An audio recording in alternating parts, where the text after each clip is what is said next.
బెంగళూరు కర్ణాటక సంస్కృత విశ్వవిద్యాలయం వారు మరియు వీరశైవ లింగాయత సంఘటన వేదిక బెంగళూరు వారు సంయుక్తంగా శ్రీ శ్రీ శ్రీ సత్స్థల బ్రహ్మ 108 సిద్ధ మణికంఠ శివాచార్య స్వామి గారి అధ్యక్షతన నంద్యాల వాస్తవ్యులు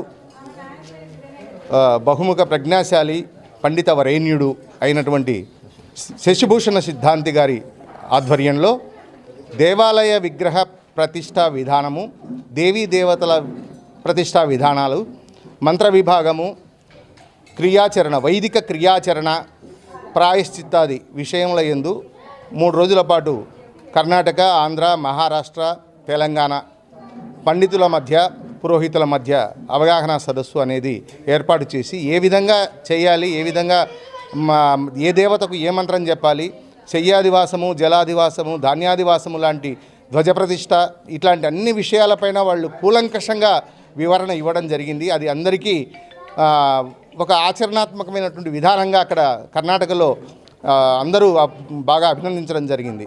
అభినందిస్తూ ఆయనకు దాదాపు ఒక 10 మంది గురువులు ఆయన వీరశైవ విద్యా వాచస్పతి అనే బిరుదును శశిభూషణ సిద్ధాంతి గారికి ఇవ్వడం జరిగింది.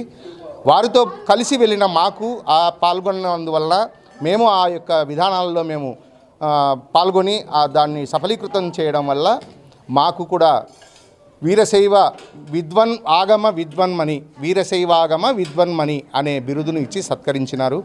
వారందరికీ ధన్యవాదాలు చెప్తున్నాం. శ్రీశైల జగద్గురువుల గారి చేతుల మీదుగా అందుకొనడం నేను మహాభాగ్యంగా నేను భావిస్తున్నాను. ఆ సందర్భాన్ని పురస్కరించుకొని మన జంగమ మహేశ్వరులందరినీ, బంధువులందరినీ ఇక్కడికి పిలుచుకొని ఈ విందు భోజనాన్ని ఏర్పాటు చేయడం జరిగింది. అందరూ వచ్చినందుకు మా సంఘ పెద్దలకు, సెక్రటరీ, ట్రెజరర్ వారికి, మిగతా వైస్ ప్రెసిడెంట్స్ గారికి అందరికీ ధన్యవాదాలు తెలుపుతున్నాను. ఓం నమః శివాయ.